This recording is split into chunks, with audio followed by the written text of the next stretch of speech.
उस कमीशन ने जो रिपोर्ट दी वो बहुत घबराने वाली, लेकिन वो सब रिचुअल मालूम होता है, क्योंकि उसने देखा कि ऐसी घटना घटती है, लेकिन कैसे घटती है वो करने वाले नहीं बता सकते। अब उसने लिखा है कि अमेज़न का एक छोटा सा कबीला बड़े हैरानी के काम करता है। हर गांव में एक छोटा सा वृक्ष होता है खास जाति का, जिससे मैसेज भेजने का काम लिया जाता है। वृक्ष, पति गांव गया हुआ है बाजार सामान लेने, पत्नी को कुछ ख्याल आ गया है कि वो फलाना सामान तो भूल ही गए, तो जाकर उस वृक्ष को कह देती है कि देखो वो फलाना सामान। आदमी जब सब लौटता है फलाना सामान ले आता है। जब ये कमीशन के लोगों ने ये देखा तो घबराने जैसी बात थी। हम फोन देख के नहीं घबराते, हम फोन पर कहते हम नहीं घबराते। एक आदिवासी देख के घबरा जाता है कि क्या मामला, आप किससे बातें कर रहे हैं, आप किससे बात कर रहे हैं, क्योंकि हमें पूरी सिस्टम का ख्याल है, इसलिए हम नहीं घबराते। वायरलेस से भी हम बात करते हैं तो भी हम नहीं घबराते, क्योंकि हमें सिस्टम का हमें पता है और वो परिचित है। इस वृक्ष से कैसे संवाद हो रहा है? और जब उस कमीशन के लोगों ने 2-4 दिन सब तरह के प्रयोग करके देख ली, उन स्त्रियों से पूछा, गांव के लोगों से पूछा, उन्होंने कहा ये तो हमें पता नहीं है, लेकिन ऐसा सदा होता है, ऐसा सदा होता है। ये वृक्ष बड़ी पूजा से स्थापित किया गया है। इस वृक्ष को हम कभी मरने नहीं देते, इसी वृक्ष की शाखा को लगाते चले जाते हैं। ये सनातन है, ये जो वृक्ष, इसको हमारे बाप दादों ने, उनके बाप दादों ने, सबने इसका उपयोग किया। ये सदा से ये काम दे रहा है। क्या होता होगा? अभी वैज्ञानिक की पकड़ के एकदम बाहर बात है, और जो कर रहा है उसको भी पता नहीं है, क्योंकि इस पर सिंप्लीफाइड प्रोसेस है। इस वृक्ष की प्राण ऊर्जा का टेलीपैथिकली उपयोग किया जा रहा है। वो कैसे किया गया शुरू, और ये वृक्ष कैसे राजी हुआ, हमको कुछ पता नहीं है। वो की तो खो गई है, जिसने किया होगा इस वृक्ष को किया होगा, पर वो काम ले रहे हैं उस वृक्ष से, वो उस वृक्ष को लगाए चले जाए। अब बुद्ध के बोधि वृक्ष को बौद्ध नहीं मरने देते, तो इस वृक्ष की बात समझ के आपको ख्याल में आ सकेगा कि उसका कुछ उपयोग है। जिस बोधि वृक्ष के नीचे बुद्ध को ज्ञान हुआ, उसको मरने नहीं दिया गया। असली सूख गया तो उसकी शाखा अशोक ने भेज दी थी लंका में, तो वो वहां वृक्ष था, तो अभी उसकी शाखा को फिर लाके पुनर्आरोपित कर दिया। लेकिन वही वृक्ष कंटिन्यूटी में रखा गया है।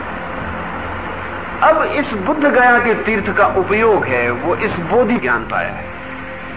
और जब बुद्ध जैसे ज्ञान की घटना घटती है,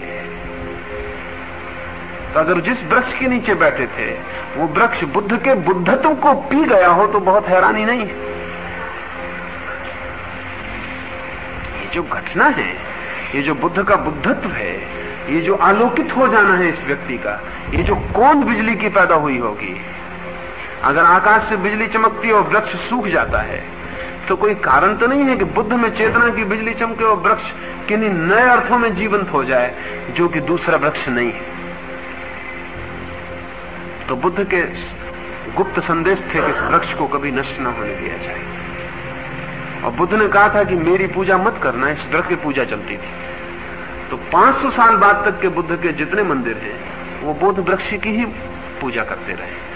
जो चित्र हैं उनमें बुद्ध नहीं है, बीच नीचे सिर्फ आ रहा है, बुद्ध का प्रकाश है, बोधि वृक्ष है, कुछ नहीं है।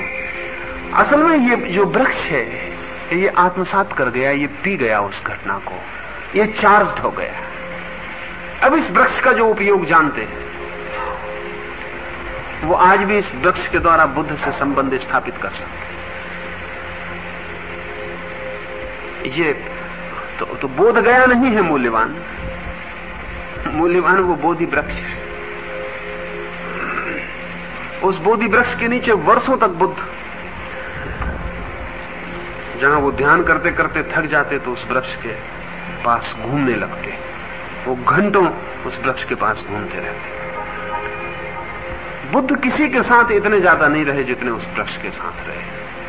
उस वृक्ष से ज्यादा बुद्ध के साथ कोई नहीं रहा, और उतनी सरलता से तो कोई आदमी रह भी नहीं सकता जितनी सरलता से वो वृक्ष रहा है। बुद्ध उसके नीचे सोए भी हैं, बुद्ध उसके नीचे उठे भी हैं, बैठे भी हैं, बुद्ध उसके आसपास चले भी हैं, बुद्ध ने उससे बातें भी की होंगी।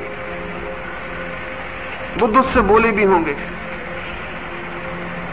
उसको उस वृक्ष की ऊर्जा, जीवन ऊर्जा बुद्ध से आविष्ट है।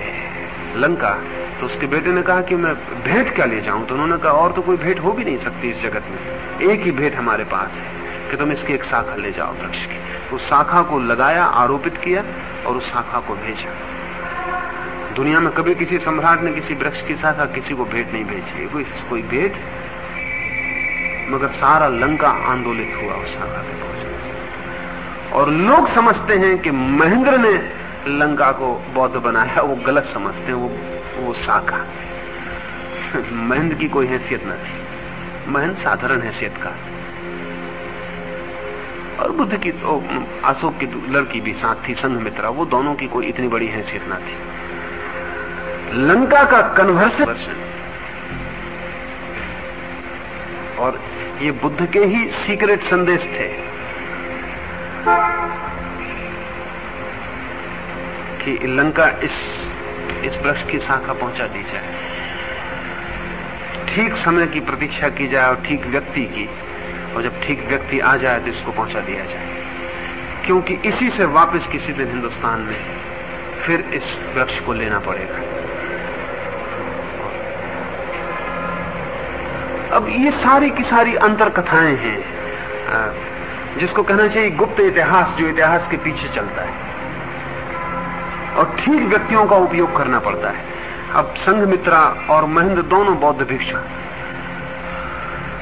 जिसने बुद्ध के पास जिया हो, जाना हो, और जो शाखा को वृक्ष की शाखा मान के ना ले जा सके, जीवंत बुद्ध मान के ले जा सके, उसके हाथ में दिया जा सकता है। हर किसी के हाथ से वो नहीं भेजा जा सकता था, फिर लौटने के लिए भी प्रतीक्षा करनी जरूरी थी। ठीक लोगों के हाथ से वो वापस आना चाहिए, ठीक लोगों के द्वारा वापस आना चाहिए।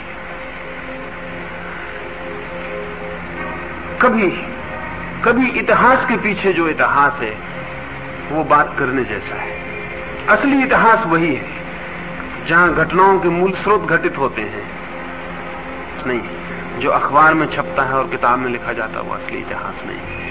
पर कभी असली इतिहास पर हमारी दृष्टि हो जाए तो फिर इन सारी चीजों का राज समझना ज्यादा आसान हो जाए। बाकी फिर